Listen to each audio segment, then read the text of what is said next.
My name is Eliana Brooks. I was 17 when my parents decided my future was worth less than my brother's. The memory still arrives in fragments. The yellow glow from the dining room chandelier. My mother's fingers tracing circles around the rim of her coffee mug. My father staring at a stack of papers as if they were already signed. Outside, rain tapped softly against the windows. Inside, my life quietly changed direction. Your brother needs the opportunity more, Dad said. At first, I thought I had misunderstood him. I had spent years earning top grades. I stayed after school, volunteered at the local clinic, and collected scholarship brochures in a folder I kept beneath my bed. College wasn't just a dream. It was the map I'd been following for as long as I could remember. My older brother, Tyler, had different plans every few months. Business, music, real estate, another business. None of them lasted. Yet somehow, when the family sat down to discuss the college fund Grandpa had helped establish years earlier, the conversation wasn't about my future. It was about his. Girls don't need degrees the way boys do, my father said calmly. The sentence landed with surprising softness. That made it hurt more. Mom nodded without looking at me. The silence that followed felt heavier than any argument could have. On the table sat a thin packet of documents. I noticed my name typed neatly across one page. And suddenly I understood why they had called this meeting. They weren't asking. They had already decided. All they needed was my signature. And while the rain continued tapping against the glass, I stared at those papers and realized the people I trusted most had been planning this for weeks. I wish I could say I refused immediately. The truth is more complicated. At 17, your parents still feel like authorities on reality itself. Even when something inside you protests, you wonder if maybe they're seeing something you can't. Dad slid the documents toward me. They're only transferring the educational account, he said. Tyler needs startup capital. You'll be fine. You're responsible. I remember staring at that sentence. You'll be fine. People often say it when they're asking someone to carry a burden they don't want themselves. Mom finally spoke. You've always been independent, Ellie. There was affection in her voice. Or, at least the shape of affection. That made it harder. Because betrayal rarely arrives wearing a villain's face. Sometimes it comes disguised as praise. Independent. Responsible. Strong. Words that somehow translated into, we are choosing someone else. I signed. My hand trembled so slightly that nobody noticed.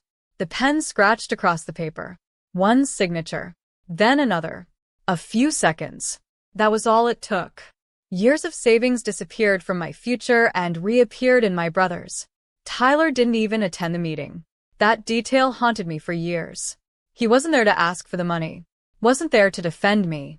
Wasn't there to refuse it. He simply benefited from a decision everyone else made. When the papers were complete, Dad folded them carefully and placed them back inside the folder. The conversation moved on as if nothing important had happened. Dinner plans. Weekend errands. A neighbor's new fence.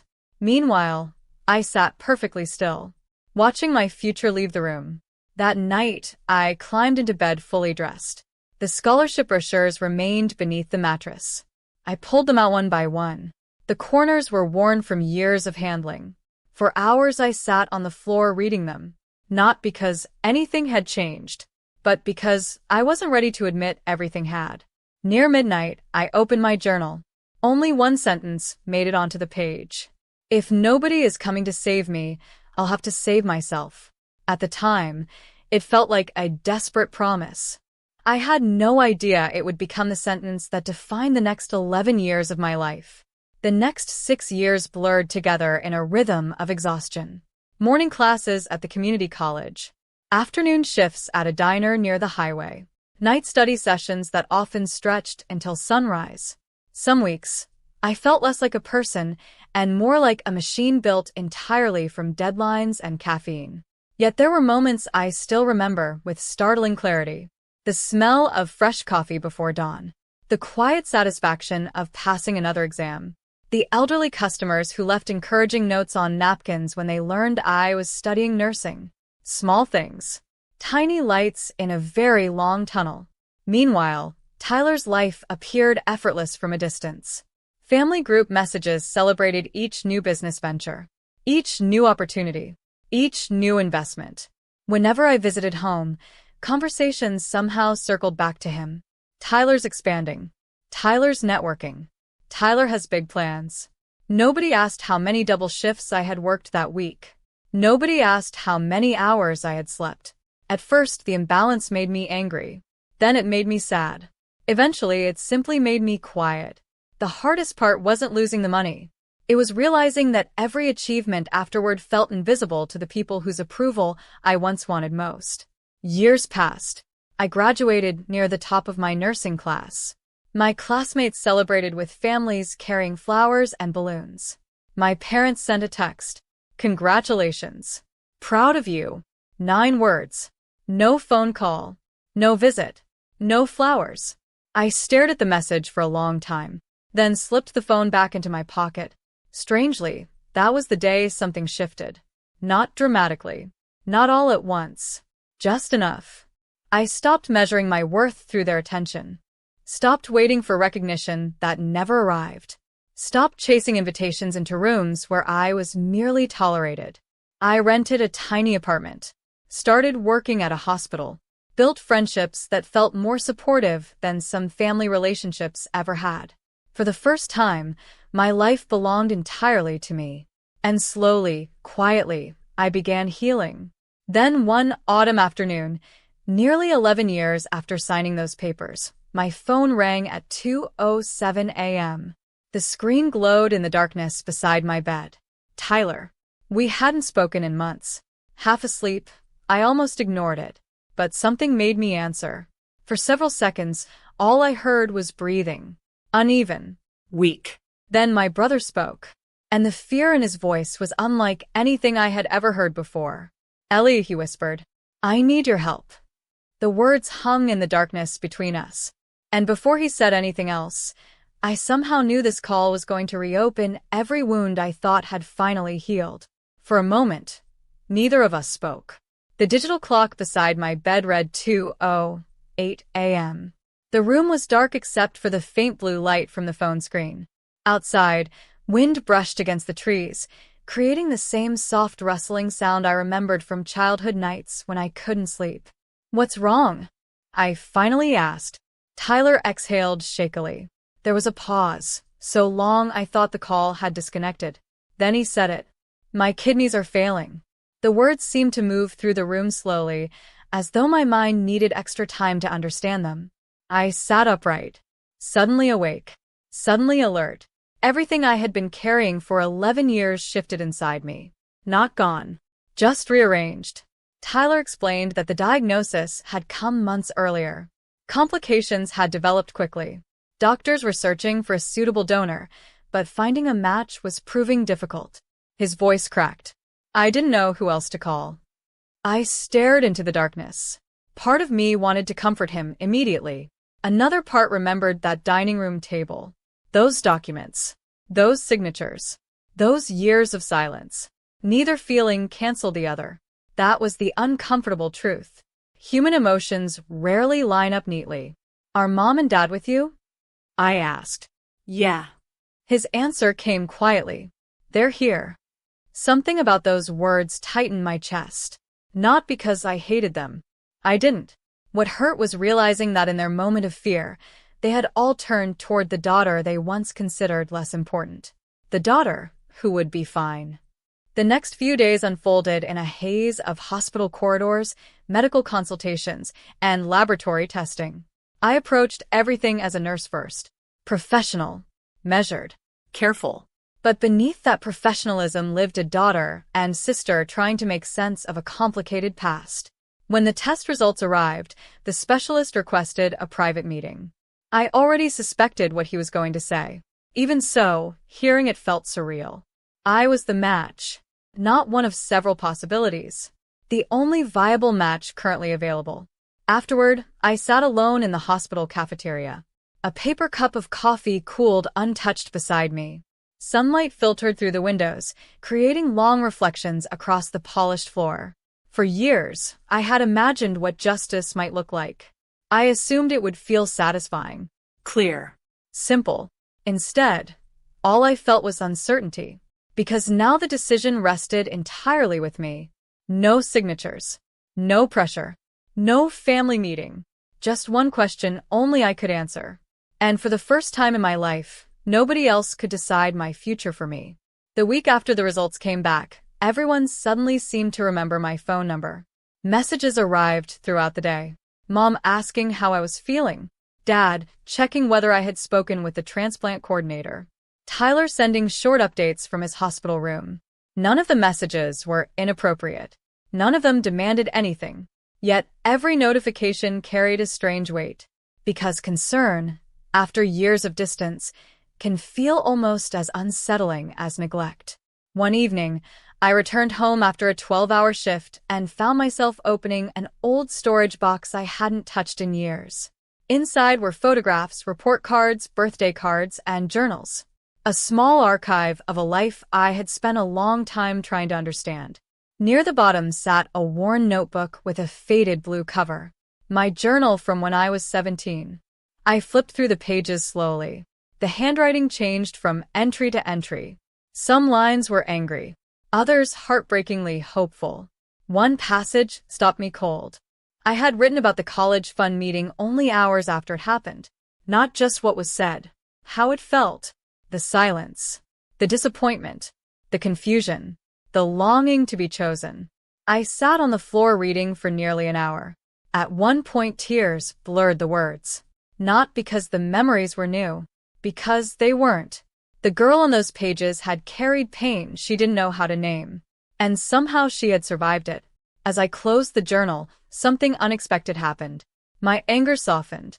Not disappeared. Softened. There is a difference. For years, I had imagined the people who hurt me as powerful figures controlling my story. But reading those pages revealed something else.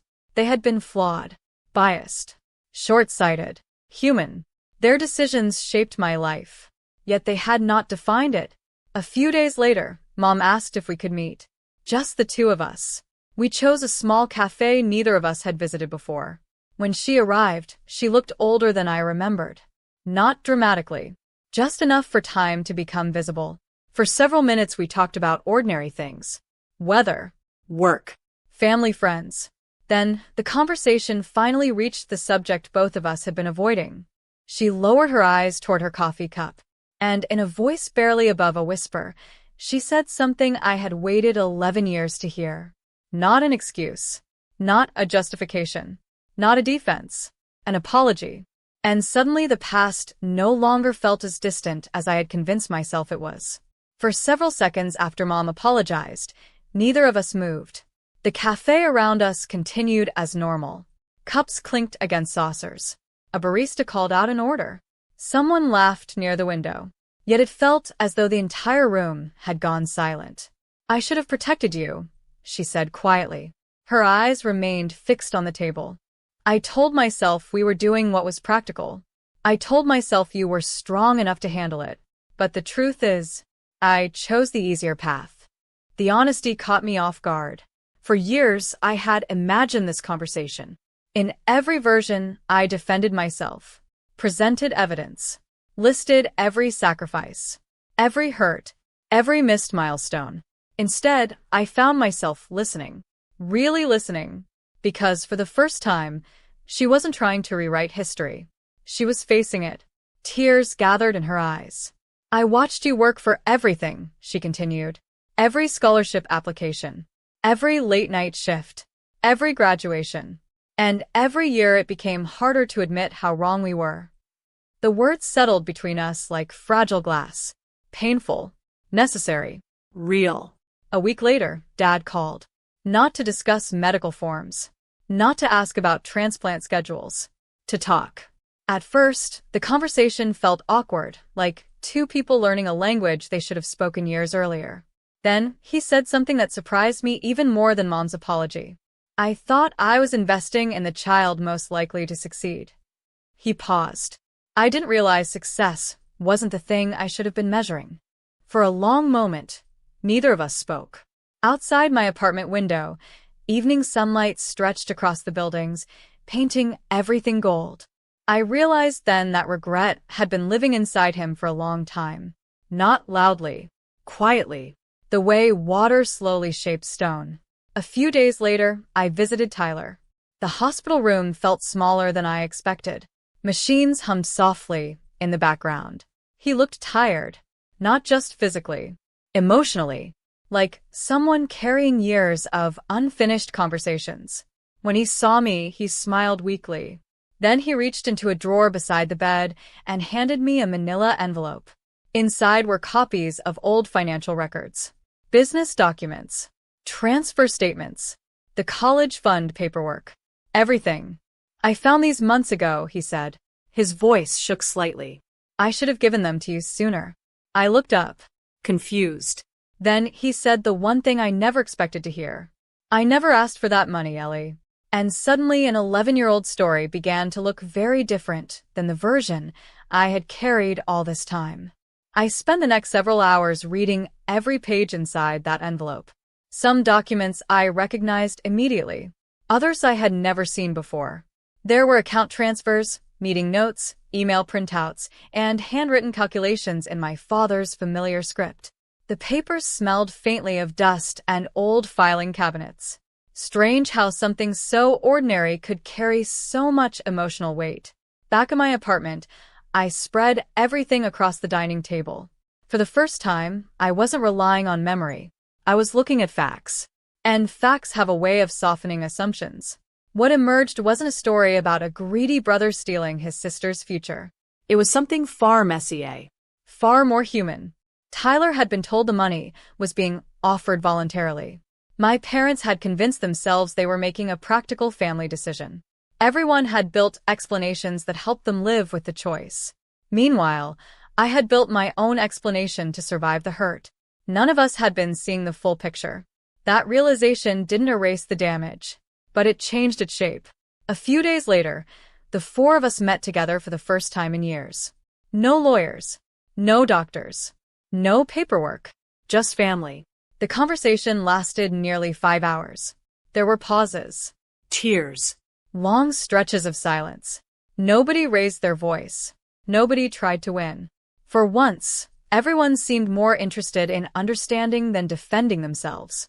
Dad admitted his favoritism. Mom admitted her silence. Tyler admitted he had spent years benefiting from choices he never questioned closely enough. And I admitted something difficult too. Part of me had remained emotionally 17, still sitting at that dining room table, still waiting to be chosen. As evening approached, sunlight faded from the room. The shadows lengthened across the floor, and something unexpected happened. Nobody solved the past. Nobody could. But for the first time, we stopped arguing with reality. We accepted what had happened. The mistakes.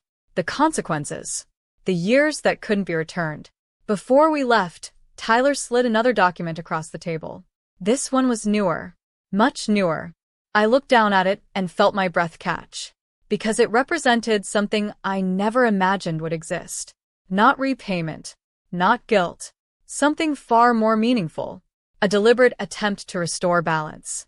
And as I stared at the page, I realized the story I thought was ending was actually becoming something entirely different. The document sat between us in the fading evening light. For several seconds, I simply stared at it. Then I read it again. And again. Tyler had established an educational foundation. Not a large one. Not the kind that would make headlines. But enough. Enough to provide scholarships each year to young women whose education had been interrupted by financial hardship. The first scholarship carried my name. I didn't know what to say. The room felt impossibly still. Outside, the last traces of sunlight slipped behind the trees, leaving the windows filled with soft blue twilight. "This isn't repayment," Tyler said quietly. His voice was steadier than it had been in months. "Nothing can repay 11 years. I looked up. He continued. "But I spent a long time thinking about what happened. About what opportunities mean. About how different your life could have been if you'd quit." His eyes glistened. "You didn't quit." For a moment, nobody spoke. The silence felt different now. Not heavy. Not painful. Just honest. Weeks later, after many conversations and medical consultations, I made my decision regarding the transplant. It was my choice, entirely mine, that mattered more than anyone else realized. For the first time in the story of my family, nobody pressured me. Nobody assumed. Nobody decided for me. Whatever I chose would be respected. And strangely, that freedom brought more healing than I ever expected. Because the deepest wound had never been about money. It had been about having my voice taken away. Now I had it back. Months passed. Life settled into a quieter rhythm. The Scholarship Foundation began accepting applications. Letters arrived from students with dreams remarkably similar to the ones I once carried inside a worn folder beneath my bed. Each letter felt like a small act of restoration. Not correction. Not revenge. Restoration. One autumn afternoon, I visited my childhood home alone. The house looked smaller than I remembered. The maple tree in the front yard had grown wider. The porch steps creaked beneath my feet exactly as they always had. Inside, sunlight drifted through familiar windows, casting long rectangles across the floor. I found myself standing once again in the dining room. The same table, the same space where everything had changed 11 years earlier. For a while, I simply stood there, listening, remembering. Then I smiled. Not because the pain had disappeared. Some losses never vanish completely. They become part of the landscape, part of the person you eventually become. I ran my hand gently across the tabletop and thought about the 17-year-old girl who had signed those papers. The girl who believed she had been forgotten. If I could speak to her now, I wouldn't promise that life would be fair. It isn't. I wouldn't promise that people never fail each other. They do. Instead, I would tell her something much simpler. You will build a life no one can take from you. You will discover strengths you cannot yet imagine. And one day, the thing that broke your heart will no longer define your story. As evening settled outside, golden light filled the room one final time. I turned toward the door. Not carrying victory. Not carrying revenge. Only understanding. And sometimes, after enough years have passed, understanding is the quietest form of justice there is. Sometimes the deepest wounds aren't caused by strangers. They come from the people we trust most.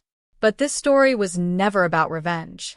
It was about finding your voice after years of silence, reclaiming your worth after being overlooked, and discovering that true justice often arrives as understanding, healing, and self-respect. If this story touched your heart, let us know in the comments. Have you ever had to rebuild your life after a family betrayal? Don't forget to like, subscribe, and turn on notifications for more powerful, emotionally resonant stories that remind us that even after heartbreak, healing is possible.